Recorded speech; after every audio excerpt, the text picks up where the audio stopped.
ये मेरे लिए बहुत बड़ी बात है कि कन्नौज की महान जनता ने एक इतने बड़े परिवार के खिलाफ मुझे आशीर्वाद दिया। मेरे जैसे एक साधारण व्यक्ति को कन्नौज से सांसद चुना, तो मेरे लिए बहुत बड़ी बात है। अपना पूरा जीवन बल्कि अपने आने वाली पीढ़ियों तक से कह के जाऊँगा कि निश्चित रूप से वो सारे लोग कन्नौज की इस महान जनता की सेवा करते हैं। एक नरेंद्र मोदी के रूप में एक गरीब पिछड़े परिवार में पैदा होने वाला बालक जो कभी स्टेशन पर चाय बेचता था, जिसकी माँ पास पड़ोस के घरों में बर्तन धोती थी, एक इतनी गरीबी को जिसने जिया है, जो गरीबी से निकल कर ही नहीं बल्कि संघर्ष करके यहाँ तक आया है। तो यही कारण रहा कि इस देश में उन्होंने गरीबों के लिए पूरी सरकार के खजाने को खोल दिया, गरीबों के चरणों में सरकार को समर्पित कर। ये वही उत्तर प्रदेश में है कि समाजवादी पार्टी के पाल पोस कर बड़े किए गए माफिया, जिसमें मुख्तार अंसारी, अतीक अहमद जैसे लोग जिन्होंने विधायकों तक की हत्याएं कराई। यदि वो इतने बड़े हो गए कि इसने कृष्णानंद राय की 300 से भी अधिक गोली मारकर एक दिन हत्या कर दी जाती है, हत्या ही नहीं की जाती है बल्कि उसकी चोटी काट के जेल में मुख्तार अंसारी को दिखाई जाती है कि हाँ, ये कृष्णानंद ही मारे गए हैं। और उसके बाद में राजू पाल, एक विधायक को प्रयाग की सड़कों पर दौड़ा दौड़ा कर केवल इसलिए मार दिया जाता है कि वो अतीक अहमद के भाई के खिलाफ विधायक बन गया बहुजन समाजवादी पार्टी से। लेकिन वो हर यादव जो दूसरों के अधिकारों का सम्मान करता है, वो हर यादव जो भारत माता से प्रेम करता है, वो हर यादव जो यदि सभी के साथ में सामाजिक न्याय की बात करता है, जिसका जो अधिकार है उसको मिलना चाहिए, इस प्रकार का भाव जिसके भी मन में है, तो मैं समझता हूं कि भारतीय जनता पार्टी को ही वोट करता है। आने वाले दिनों में जब 10 मार्च को रिजल्ट आएगा तो निश्चित रूप से विपक्ष जो है हमारे ऊपर ईवीएम हैक का आरोप लगाएगा।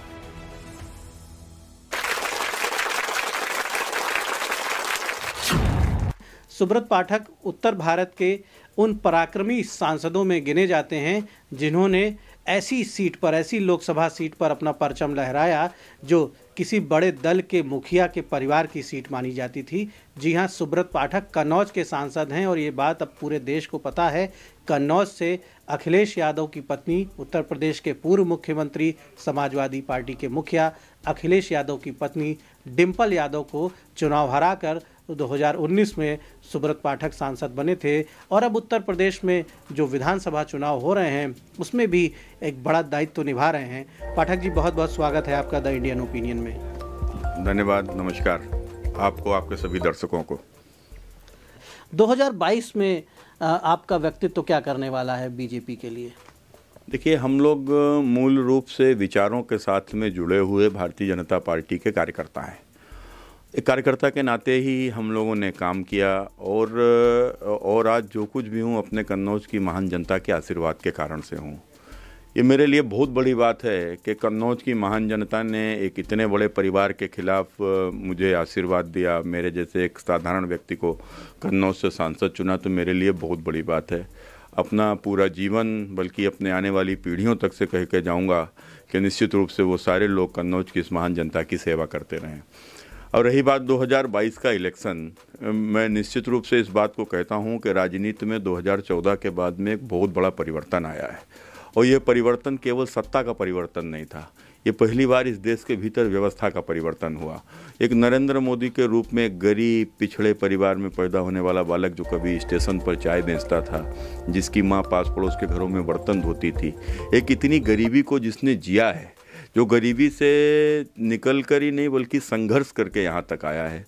तो यही कारण रहा कि इस देश में उन्होंने गरीबों के लिए पूरी सरकार के खजाने को खोल दिया, गरीबों के चरणों में सरकार को समर्पित कर दिया और इस देश में गरीब का जीवन स्तर उठाने के लिए लगातार प्रयास किए, लगातार काम किया। तो ये सब यदि संभव हुआ है तो मोदी जी की दृढ़ इच्छा के कारण से, और जो उनका एक सूत्र है कि ना मैं खाऊंगा और ना मैं खाने दूंगा, तो ईमानदारी के साथ में जो शासन चलाया उसी का एक परिणाम है कि आज शासन की योजनाएं नीचे गांव तक पहुंची है। और इसी प्रकार से उत्तर प्रदेश में एक भगवाधारी संत और जो उत्तर प्रदेश की गद्दी के ऊपर बैठे, तो निश्चित रूप से जिनका अपना कोई एजेंडा नहीं है, जिनका अपना कोई परिवार नहीं है, वो केवल समर्पण सिर्फ उत्तर प्रदेश को विकास की गति पर आगे ले जाना। उत्तर प्रदेश की एक जो पुरानी एक पहचान थी कि उत्तर प्रदेश एक सांप्रदायिक प्रदेश कहलाता था, उत्तर प्रदेश गुंडों का प्रदेश कहलाता था, माफियाओं का प्रदेश कहलाता था, एक उस पहचान से दंगाई हमारी पहचान थी कि दंगा वाला प्रदेश है, यहाँ दंगे रोज हो जाते हैं। तो उस पहचान से बाहर निकालने का काम किया है और निश्चित रूप से केंद्र सरकार की योजनाएं, खासकर गरीबों की योजनाओं को गांव तक पहुंचाने का काम किया है। तो इसलिए इन दोनों का, मोदी और योगी के डबल इंजन की यह सरकार और दोनों की यह जोड़ी के ऊपर इस उत्तर प्रदेश की जनता को भरोसा है। मैं स्पष्ट रूप से यदि देख पा रहा हूँ तो आने वाले दिनों में जब 10 मार्च को रिजल्ट आएगा तो निश्चित रूप से विपक्ष जो है हमारे ऊपर ईवीएम हैक का आरोप लगाएगा। एक बात इन्होंने एक बड़ी खबर पहले ही बता दी है कि ईवीएम हैक का आरोप लगाएगा। मतलब ये मंत्री जी ने कॉन्फिडेंस के साथ सांसद जी ने कॉन्फिडेंस के साथ एक व्यंग किया है, यानी चुनाव ये जीतेंगे और चुनाव ये जीतेंगे तो विपक्ष अपनी विफलता को स्वीकार नहीं करेगा और ईवीएम हैक का आरोप लगाएगा। खैर, विपक्ष को 10 मार्च के बाद क्या कहना है, किस खेमे में उत्साह होगा, किस खेमे में उत्सव होगा, ये तो जनता फैसला करेगी। देखने के लिए ये सच्चाई मौका मिलेगा सभी को। आपने भी कहा कि उत्तर प्रदेश की पहचान एक दंगों वाले प्रदेश की थी, एक अराजकता वाले प्रदेश की थी। सपा तो यही बार बार कहती है, तमाम विपक्षी दल यही कहते हैं कि ये पहचान बीजेपी की वजह से बनी, बीजेपी ने हिंदुओं को उग्र किया, बीजेपी ने हिंदू मुस्लिम के झगड़े कराए। देखो, समाजवादी पार्टी का जो मूल चरित्र ही अराजकता का है। अगर आपको ध्यान में होगा, समाजवादी पार्टी की सरकार जब उत्तर प्रदेश में थी तो किस प्रकार से अराजकता को ये बढ़ावा देने का काम हुआ था। ये वही उत्तर प्रदेश में है कि समाजवादी पार्टी के पाल पोसकर बड़े किए गए माफिया, जिसमें मुख्तार अंसारी, अतीक अहमद जैसे लोग जिन्होंने विधायकों तक की हत्याएं कराई। यदि वो इतने बड़े हो गए कि इसने कृष्णानंद राय की 300 से भी अधिक गोली मारकर एक दिन हत्या कर दी जाती है। हत्या ही नहीं की जाती है बल्कि उसकी चोटी काट के जेल में मुख्तार अंसारी को दिखाई जाती है कि हाँ, ये कृष्णानंद ही मारे गए हैं। और उसके बाद में राजू पाल, एक विधायक को प्रयाग की सड़कों पर दौड़ा कर केवल इसलिए मार दिया जाता है कि वो अतीक अहमद के भाई के खिलाफ विधायक बन गया बहुजन समाजवादी पार्टी से। ये जब जिस प्रदेश में विधायक सुरक्षित ना हो, उस प्रदेश की आम जनता की तो स्थिति क्या होगी। निश्चित रूप से जिस प्रकार से पश्चिम उत्तर प्रदेश में, हाँ, वहाँ के ऊपर ना हमारी गाय सुरक्षित थी, ना हमारी बेटी सुरक्षित थी। शाम को 5-6 बजे के बाद लोग घर बंद कर देते थे, घर से महिलाएं बाहर तो बिल्कुल निकलती ही नहीं थी। स्कूल जाना बेटियों ने बंद कर दिया था। जिस प्रकार से वो अपने जानवरों को अपने खटिया में बांध के लोग सोते थे, लेकिन उसके बाद भी जानवर चोरी हो जाते थे। कितने सीसीटीवी फुटेज हम लोगों ने देखे कि गाय को छोटी मारुति कार में भर के उठा ले गए। ये सब उत्तर प्रदेश के भीतर होता था। आम आदमी की तो हालत ये थी कि कोई व्यक्ति यदि 25-50 हज़ार रुपए भी लेकर अगर जा रहा है तो आता था कोई व्यक्ति तमंचा लेकर गोली मार देता था और 50,000 रुपए लेकर चला जाता था, और उसको बचाने वाला कोई ना कोई समाजवादी आजम खान का जैसा नेता उसको जेल नहीं जाने देता था। यह सब होता था उत्तर प्रदेश में। उत्तर प्रदेश में किस प्रकार से सहारनपुर का दंगा हम सबको याद रहेगा कि जिस दंगे में 100 करोड़ से भी अधिक लूट हुई, और लूट भी पर्टिकुलर एक समुदाय को टारगेट करके हुई। जिस प्रकार से अलीगढ़ में मुस्लिम यूनिवर्सिटी से निकलने वाले वो तमाम सारे गुंडे आए दिन जिस प्रकार से वहाँ के ऊपर बाजारों को लूट ले जाते थे, वो भी टारगेट करके एक हिंदू समुदाय को। ये सब उत्तर प्रदेश में हुआ, जहां कांवरियों की यात्रा यदि निकलती थी, हर हर महादेव करती थी, तो उसके ऊपर पत्थर बरसाए जाते थे। शायद ही कोई साल ऐसा गया हो जिसमें कोई कांवरियों की हत्याएं ना की गई हों। दुर्गा विसर्जन यात्राओं के ऊपर हमले होते थे, कितने ही श्रद्धालु मारे जाते थे। ये उत्तर प्रदेश के भीतर होता था, जहां अजान के टाइम पर तो किसी प्रकार से आप अपने मंदिर में घंटा नहीं बजा सकते हो, मंदिरों से लाउड स्पीकर उतरवा दिए। ये सब उत्तर प्रदेश में हुआ है, और ये कहते हैं कि भाजपा ने अराजकता फैलाई। यदि आप अन्याय करोगे, आप यदि कब्रिस्तान बनाओगे तो शमशान नहीं बनाओगे, हम विरोध नहीं करेंगे तो कौन विरोध करेगा। आप राम मंदिर, राम भक्तों के ऊपर गोली चलाओगे, हम विरोध नहीं करेंगे, कौन विरोध करेगा। आप राम मंदिर को बनने नहीं दोगे, सुप्रीम कोर्ट में आप हलफनामा दाखिल कराओगे, राम को कोई कल्पना, रामायण को उपन्यास बताओगे, हम विरोध नहीं करेंगे, कौन विरोध करेगा। और निश्चित रूप से इस उत्तर प्रदेश में आपने जातियों के नाम पर बांटकर लोगों को जिस प्रकार से जाति की आप खेल खेलते थे, लेकिन जब भी चुनाव आता था आप आरक्षण मुसलमानों के लिए मांगने लगते थे। किस प्रकार का कंपटीशन होता था, वो कोई कहता था 5% दे दो, कोई कहता था 7% दे दो, जबकि मूल रूप से हमारे संविधान में स्पष्ट बाबा साहब ने इस बात को कहा था कि हमारे यहाँ धर्म के आधार पर आरक्षण नहीं दिया जा सकता, लेकिन उसके बावजूद भी ये लोग धर्म के नाम पर आरक्षण मांगते थे। तो निश्चित रूप से अगर धर्म के नाम पर आरक्षण मांगेंगे तो हम उसका विरोध नहीं करेंगे, तो कौन विरोध विरोध करेगा? अब इसको ये लोग जो भी समझते हो समझते रहें। अराजकता के नाम पर इन्होंने अराजकता की है। ये जाकर किसी हिंदू गरीब की दुकान के ऊपर कब्जा करेंगे, हम विरोध नहीं करेंगे तो कौन विरोध करेगा? पुलिस तो उनका समर्थन करती थी, पुलिस तो उनका पक्ष लेती थी समाजवादियों के इशारे पर। और जिस प्रकार से कवाल का जो कांड हुआ वहाँ सचिन और वो उसका भाई जिस प्रकार से उसकी हत्या कर दी और उसके बाद मुकदमा तक नहीं लिखा गया, अब हम न्याय नहीं मांगेंगे तो कौन न्याय मांगेगा? तो निश्चित रूप से भारतीय जनता पार्टी ने सदैव न्याय के लिए लड़ाई लड़ी है। न्याय तो मांगना ही चाहिए। अन्याय कभी भी हो, कोई भी सत्ता हो, कोई भी वातावरण हो, कोई भी क्षेत्र हो, अगर कोई व्यक्ति अपने आप को जीवित नागरिक मानता है और लोकतंत्र में कम से कम कोई व्यक्ति अपने आप को राजनीतिक कहता है तो उसे न्याय के लिए संघर्ष करना ही चाहिए। कहीं भी किसी के साथ भी अन्याय हो, इसका विरोध करना चाहिए। पाठक जी, निश्चित तौर पर आप एक कुशल वक्ता हैं और आप अच्छा भाषण भी देते हैं। आपने जो बातें कहीं वो बातें उन बातों के बैकग्राउंड में सच्चाई भी हो सकती है, राजनीति भी हो सकती है। लेकिन उत्तर प्रदेश में इस समय जो सिनेरियो है, समाजवादी पार्टी का कॉन्फिडेंस बहुत हाई है। उन्होंने स्वामी प्रसाद मौर्य को आपके खेमे से तोड़ लिया है, आपके खेमे के कई नेताओं को उन्होंने तोड़ लिया है जिन्हें आप अपना महारथी बनाते थे। आपने उन लोगों को कैबिनेट मंत्री भी बनाया, वो सब सपा के खेमे में चले गए। बीजेपी पे तमाम आरोप लगा रहे हैं और इस तरह के भी आरोप लगा रहे हैं कि दलित और पिछड़ों को इग्नोर किया गया। तो बीजेपी ने जिस कास्ट इक्विवेजन को सेट करके, जिस सोशल फैब्रिक को मजबूत करके बीजेपी ने सत्ता हासिल की थी 17 में, क्या वो सारी जातियां, क्या वो हिंदू समाज, संपूर्ण हिंदू समाज एकजुट है? देखो, निश्चित रूप से भारतीय जनता पार्टी की सरकार में ही सामाजिक न्याय का काम हुआ है। और जिस प्रकार से हमारी सरकार में ये अगर हमारे ऊपर पिछड़ों के विरोधी होने का जो आरोप लगाते हैं तो इनको इस बात को समझना चाहिए, इस देश में पिछड़ा आयोग के गठन की मांग बरसों से चल रही थी। समाजवादी पार्टी, बहुजन समाजवादी पार्टी दोनों कांग्रेस को दिल्ली की सरकार में समर्थन करते थे। 2004 से लेकर 14 तक 10 साल सरकार चली थी। पिछड़ा आयोग का गठन क्यों नहीं किया? पिछड़ों को मेडिकल जो भर्ती में पिछड़ों को आरक्षण नहीं मिलता था, जबकि उनका 27% आरक्षण देने का काम किसने किया? भारतीय जनता पार्टी की सरकार माननीय नरेंद्र मोदी जी ने किया है।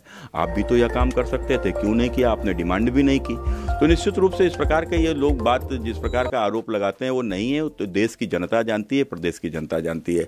अब पिछड़ा, दलित, शोषित, वंचित, आज इनके लिए किसने काम किया है? आज कितने जो मकान इस उत्तर प्रदेश में ही 50 लाख से भी अधिक मकान जो उत्तर प्रदेश में बने हैं गरीबों के, तो ये मकान किसके बने हैं? इसमें किसकी संख्या सबसे अधिक है? सबसे अधिक संख्या पिछड़ों की, एससी समाज के लोगों की है। अब आप बताइए, जिनकी 3-4 पीढ़ियों में कभी मकान नहीं था और निश्चित रूप से 2-3 पीढ़ियों में अगली मकान नहीं होता, आज ऐसे लोगों को 2.5 लाख रुपया सीधे उनके खाते में भेजकर उनका मकान बनाने का काम हुआ है। आज गरीब के घर पे शौचालय बनाने का काम हुआ है, क्योंकि ताकि उसके घर की भी बहू बेटी को कहीं बाहर न जाना पड़े, शर्मनाक स्थिति का सामना न करना पड़े। उज्ज्वला योजना के कनेक्शन से गैस चूल्हा सिलेंडर उनके घरों में पहुंचा दिया। आज़ादी के 70 साल बाद भी हजारों छूटे गांव तक बिजली पहुंचाई। बिजली पहुंच गई थी, लेकिन गरीब के घर में बिजली नहीं थी, उसके घर में बिजली का मुफ्त कनेक्शन कराया। हमारी सरकार आने से पहले 1.5 करोड़ ही बिजली के कनेक्शन उत्तर प्रदेश में थे, आज 3 करोड़ से अधिक हैं। तो ये विकास नहीं है तो क्या है? तो निश्चित रूप से हमने हमारे अपने विचार, हमने अपने कर्म के आधार पर काम किया है और उसी आधार पर हमारी सरकार चली है। पाठक जी, आप अखिलेश यादव को बहुत करीब से जानते होंगे और कन्नौज से आप सांसद हुए हैं। इटावा, कन्नौज, मैनपुरी, ये जो क्षेत्र है ये अखिलेश यादव, उनके पिता मुलायम सिंह यादव का गढ़ माना जाता है और बहुत से लोग इसे यादव लैंड, पॉलिटिक्स की यादव लैंड भी कहते हैं कि साहब यही उद्गम है मुलायम सिंह का और समाजवादी पार्टी का। उस किले पर आपने कैसे कब्जा किया? लोगों को ये बहुत रुचि है जानने में कि कैसे सुब्रत पाठक ने डिम्पल यादव को चुनाव हरा दिया। देखिए, ये जिसको इनका गढ़ कहा जाता था, एक्चुअली में वहाँ के ऊपर एक लंबे समय से, खासकर उन पुरानी परिस्थितियों के आधार पर जहाँ के ऊपर गांव क्षेत्र में न तो कोई सोशल मीडिया थी, न टीवी थी, अखबार भी गांव में पहुँचते नहीं थे, तो निश्चित रूप से बाहर क्या हो रहा है देश दुनिया में लोगों को शायद जल्दी जानकारी नहीं होती थी। ऐसे लोगों के बीच में जाकर मुझे लगता है कि पहले शिक्षा की भी कहीं ना कहीं कमी रही होगी। ऐसे लोगों के बीच में जाकर झूठ बोलकर और केवल अपने स्वार्थ के लिए लोगों को आपस में लड़ाकर, जातियों में बांटकर और किस प्रकार के जो भेद फैलाए थे, और उसके बाद में फिर उन्हीं सब चीज़ों को लेकर सरकार में आ गए। अब सरकार में आ गए तो उसके बाद जब सरकार चलाई तो पहली बार सरकार आई तो भी सिर्फ बंदर बांट के नाम पर मैंने नौकरी एक ही जाति की लगेगी, एक ही जाति का लेखपाल बनेगा, एक ही जाति का सिपाही बनेगा, एक ही जाति का थाना मिलेगा, एक ही जाति का कलेक्टर आएगा। तो ये इस प्रकार का जो उनका दोहरा चरित्र था कि जब एसडीएम तक की भर्ती में भी उन्होंने इस प्रकार से, किस प्रकार से अनिल यादव जो उसमें भर्ती आयोग में बैठकर किस प्रकार की उसने धांधली की, तो इन सब चीज़ों को देखते हुए इनके अन्याय, गांव में कोई लाल टोपी पहना गुंडा जाएगा किसी भी गरीब की ज़मीन के ऊपर कब्जा कर लेगा, वो गुंडागर्दी के आधार पर वो किस प्रकार लोगों को सताकर वोट लेने की राजनीति करेंगे। तो आज हम लोगों ने इनके सबके खिलाफ में संघर्ष किया, हम लोगों ने इनके अन्याय के खिलाफ में हम लोग लड़े हैं, लोगों को इनकी सच्चाई बताई है, लोगों को इनकी हकीकत बताई है, जो लोगों को दिखाई पड़ी और लोगों को समझ में आई, और जब उनको समझ में आ गया तो निश्चित रूप से उन्होंने इनको चुनाव हरा दिया। आपने जो सफलता कन्नौज में हासिल की, 17 में वो सफलता आपकी पार्टी ने पूरे प्रदेश में हासिल की। जाहिर सी बात है कि जिन फार्मूला आपने जो फॉलो किया, जिस तरह से लोगों को जगाया या उनके कथित अत्याचारों या जो भी अराजकता जिसको आप बता रहे हैं, लेकिन 22 में कुछ अधिक संघर्ष नहीं दिख रहा है? 22 में थोड़ा सा कठिन दिख रहा है कि नहीं? देखिए, अब संघर्ष तो एक्चुअली में कुल मिलाकर थोड़ा बहुत अगर हम कहें तो संघर्ष मीडिया के कारण से लोगों को दिख रहा है, लेकिन आप ज़मीन पे जाओ तो बिल्कुल साफ दिख रहा है कि ज़मीन पे स्पष्ट रूप से लोग वोट भारतीय जनता पार्टी को दे रहे हैं। आपके यहाँ एक चर्चित हत्याकांड हुआ था 2004 में, नीरज मिश्रा हत्याकांड हुआ था। आपकी प्रचंड बहुमत की सरकार आई और मुख्यमंत्री योगी आदित्यनाथ को 2020 में याद आया कि नीरज मिश्रा की हत्या कन्नौज में हुई थी और उन्होंने एक जांच के आदेश भी दिए। बाद में मीडिया में ये बातें सामने आई कि साहब लापरवाही हुई, सरकारों ने ध्यान नहीं दिया और उस हत्याकांड के अधिकांश जो आरोपी थे जमानत पे हैं। इंसाफ मिले, ये बात आप कह रहे हैं कि इंसाफ की लड़ाई और इंसाफ के लिए आवाज़ उठाना चाहिए। और नीरज मिश्रा आपके बूथ लेवल पे वर्कर थे। आपकी पार्टी के बहुत से लोग आज भी ये सवाल उठाते हैं कि इंसाफ नहीं मिला उनके परिवार को। देखो, सबसे पहले तो एक बात आपको स्पष्ट कहना है कि जब 2004 में नीरज मिश्रा की हत्या हुई थी और उस समय पर ही तत्कालीन हमारे उस समय पर नेता कलराज मिश्रा जी मौके के ऊपर गए थे। भारत के प्रधानमंत्री रहे स्वर्गीय भारत रत्न अटल बिहारी वाजपेयी जी ने भी यह मुद्दा अपने भाषण में इसका जिक्र किया था, और उसके बाद में फिर हमारी सरकार ही नहीं रही। वहाँ के हमारे तत्कालीन पूर्व विधायक सहकारिता मंत्री रहे स्वर्गीय राम प्रकाश त्रिपाठी जी ने इस मुद्दे को गर्म किया था और इस मुद्दे को लेकर वो लखनऊ में धरना तक दिया था, लेकिन उसके बाद से हम लोग सरकार में ही नहीं रहे।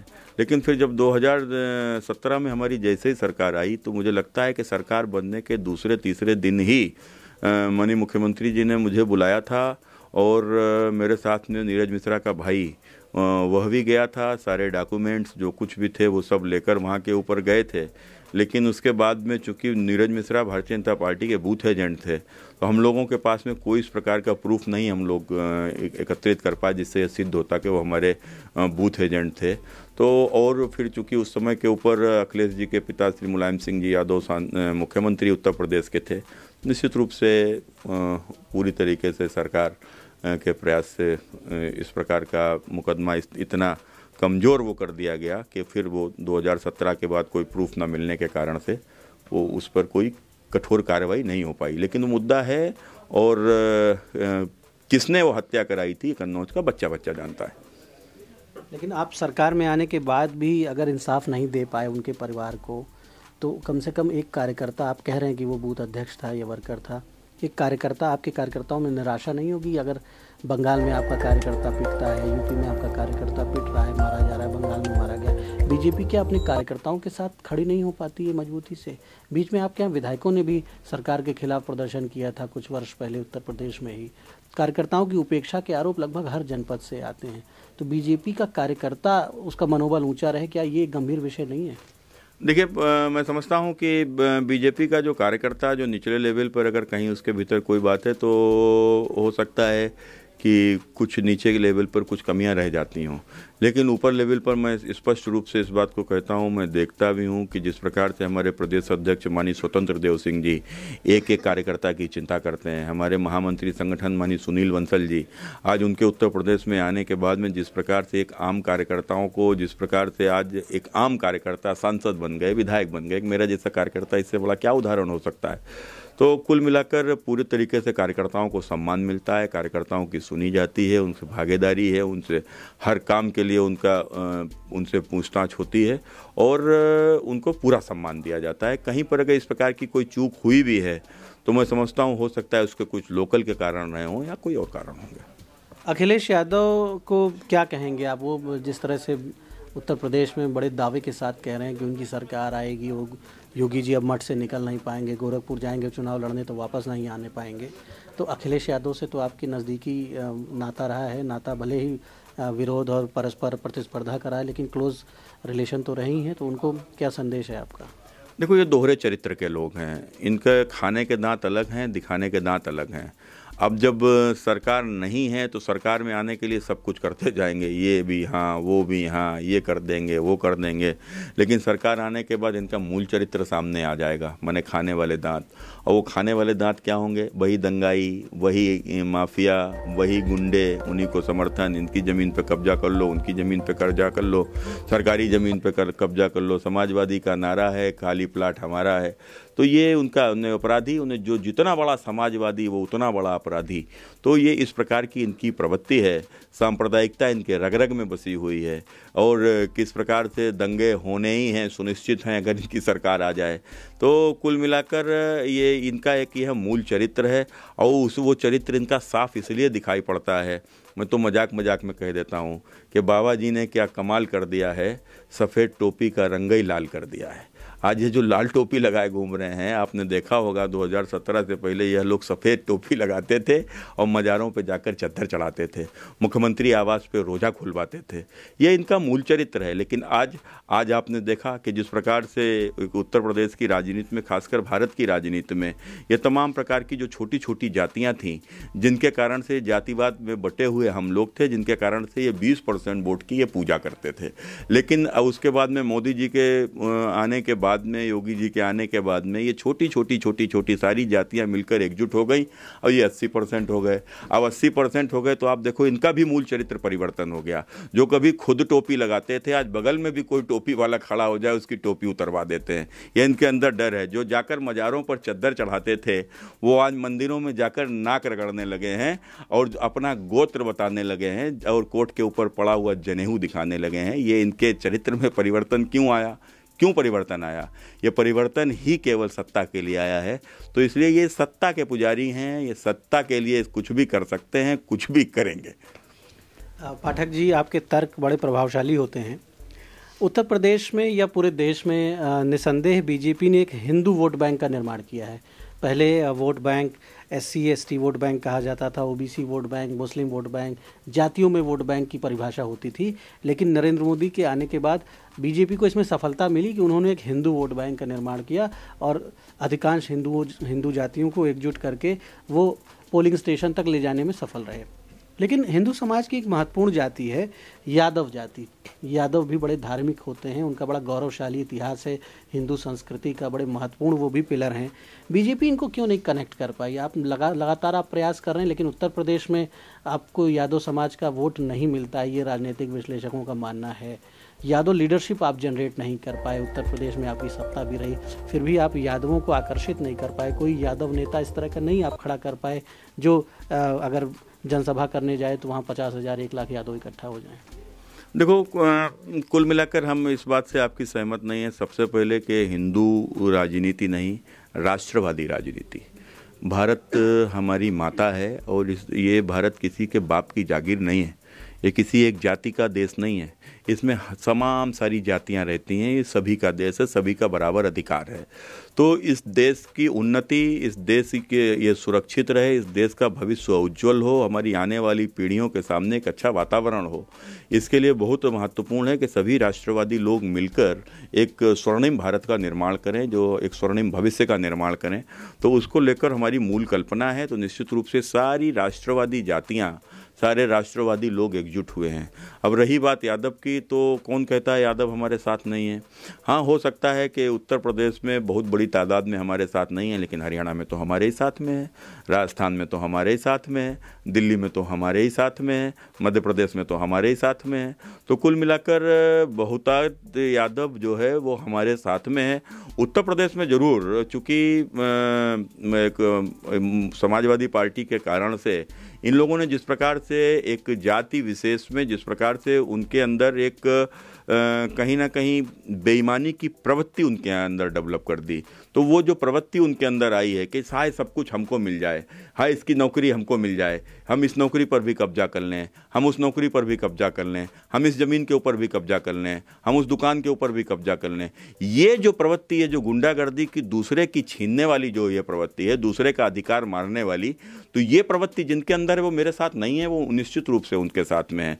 लेकिन वो हर यादव जो दूसरों के अधिकारों का सम्मान करता है, वो हर यादव जो भारत माता से प्रेम करता है, वो हर यादव जो यदि सभी के साथ में सामाजिक न्याय की बात करता है, जिसका जो अधिकार है उसको मिलना चाहिए, इस प्रकार का भाव जिसके भी मन में है, तो मैं समझता हूँ कि भारतीय जनता पार्टी को ही वोट करता है। पाठक जी, आपने अच्छी परिभाषा दी और आपने ये भी कहा कि लेकिन शिवपाल यादव बहुत दिनों तक आपकी पार्टी के निकट रहे। आपकी पार्टी ने, योगी जी ने उन्हें बंगला भी दिया, गाड़ी भी दिया, सुविधाएं दी, सुरक्षा दी, उनकी बात भी मानी जाती थी सरकार में, उनके काम भी उनके लोगों के हो जाते थे।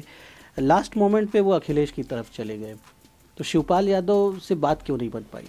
देखो, ये ऐसा नहीं है, शिवपाल यादव की और हम लोगों की विचारधारा में ज़मीन आसमान का अंतर है। और रही बात कोई काम उनकी या मिलने, तो योगी जी का दरबार सभी के लिए खुला है। मैं समझता हूँ जब मुलायम सिंह जी बीमार हुए तो योगी जी उनको देखने गए, तो वहाँ अखिलेश यादव से भी उनकी भेंट हुई।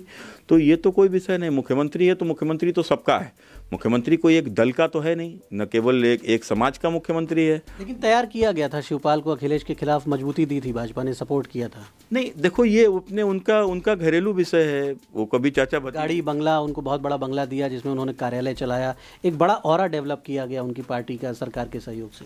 देखो, बंगला तो चूंकि जितना मेरी जानकारी है, तो चूंकि वो कई बार के एमएलए हैं, उस नाते वो उनका टाइप में वो जो बंगला उनके पास में आया उनको मिल गया। अब मैं भी सांसद हूँ, मैं पहली बार का सांसद हूँ, तो मुझे छोटा प्लेट मिला है दिल्ली में, लेकिन जो कई बार के सांसद हैं उनको बंगले मिले हैं। तो ये कोई मायने नहीं रखता। अच्छा, पश्चिमी यूपी में आप काफ़ी काम कर रहे हैं, उत्तर प्रदेश में, पूरा उत्तर प्रदेश आपकी नज़र में है, आप भी भारतीय जनता पार्टी के एक चंद बड़े नेताओं में आपकी गिनती है। कितनी सीटें इस बार आएंगी, यथार्थ वाली बात? देखो, जिस प्रकार का वातावरण हमें 2014 में हमने देखा था, जिस प्रकार का वातावरण 2017 में था, जिस प्रकार का वातावरण 2019 में था, मुझे लगता है कि इस बार उससे भी अच्छी स्थिति है और पिछली बार से भी अधिक सीटें आएंगी, तो मुझे कोई आश्चर्य नहीं होगा। आपके ज़िले की क्या स्थिति होगी? निश्चित रूप से ज़िले में 3 लोकसभा में 5 सीटें हैं और आज की स्थिति में हम लोग 5 सीटें जीत रहे हैं। डिम्पल यादव दोबारा कब कन्नौज से एमपी हो पाएंगी? देखो, कौन एमपी होता है कौन नहीं होता है, ये तो सब भाग्य तय करता है, व्यक्ति के कर्म तय करते हैं। और मैं समझता हूँ उनको जब मौका मिला था तो वो इन सब चीज़ों से चूक गए। उन्होंने सिर्फ एक जाति, एक संप्रदाय को ही ध्यान में रखा और बाकी लोगों के साथ में जिस कदर उन्होंने अत्याचार किए, अनाचार किए, दुराचार किए, तो उसका ही उनको परिणाम मिला है और बाकी तो जनता तय करेगी। अच्छा, डिम्पल यादव बतौर सांसद, एक व्यक्ति के रूप में डिम्पल यादव कितनी सफल रहीं, कितनी विफल रहीं कन्नौज में? उनका काम, उनका प्रदर्शन, व्यक्तिगत अगर हम बात करें डिम्पल जी की। अब देखो, अगर उनकी व्यक्तिगत बात करेंगे तो वो 7 साल सांसद रही हैं। मुझे नहीं लगता कि 7 बार भी वो कन्नौज आई होंगी। वो केवल चुनाव के लड़ने के समय बस 1-2 बार आई, हाथ हिलाकर इस प्रकार से चली गई। और उसके बाद में संसद के भीतर भी यदि हमने रिकॉर्ड उठा के देखा तो 1-8 बार उन्होंने संसद में बोला है, वो भी कन्नौज के किसी मुद्दे पर नहीं बोला। तो अब बाकी आप उनके काम को इससे अंदाज़ा लगा सकते हैं। मतलब आप ये कहना चाहते हैं कि वो समाजवादी पार्टी के राष्ट्रीय मुखिया की पत्नी होने में ही इतनी व्यस्त रहीं कि सांसद का धर्म नहीं निभा पाई? निश्चित रूप से मैं नहीं तो कन्नौज की जनता कहती है। तो आपने सुब्रत पाठक जी को सुना और मैंने इनके लिए थोड़ी देर पहले कहा था कि उत्तर प्रदेश या उत्तर भारत के जो भाजपा के पराक्रमी सांसद हैं उनमें इनको शामिल किया जाता है, क्योंकि इन्होंने एक बहुत ही प्रतिष्ठित सीट पर समाजवादी पार्टी को चुनाव हराया। और आप जो बातें कह रहे हैं, आपका कॉन्फिडेंस ये बता रहा है कि आपकी तैयारी मजबूत है, लेकिन जनता को फैसला करना है। और उत्तर प्रदेश का ये जो चुनाव है, ये उत्तर प्रदेश के सभी सांसदों की भी लोकप्रियता, उनकी भी कार्यशैली को तय करेगा। ये सिर्फ उन विधायकों की कार्यशैली नहीं तय होने वाली है जिन विधायकों ने 2017 से 22 तक विधायक बनकर क्षेत्र में जनता को सुख दिया है या जनता का सुना है, जनता को दुख भी दिया होगा। कुछ लोगों ने ऐसे भी रहे होंगे जिन्होंने जनता की अवहेलना की होगी। तो सबके प्रदर्शन की कसौटी है ये, पूरी भारतीय जनता पार्टी के प्रदर्शन की कसौटी होने वाला है ये चुनाव। और मतदाताओं को किस तरफ कौन सा दल ले जा पाएगा ये 10 मार्च को सामने आएगा। निसंदेह जनता से ये अपील हमारी है कि वो बढ़ चढ़कर मतदान करें, उत्तर प्रदेश के लिए अच्छे जनप्रतिनिधियों का चुनाव करें, उत्तर प्रदेश में अच्छी सरकार आए जो पूरे प्रदेश के लिए, पूरे देश के लिए बेहतर काम करे। धन्यवाद।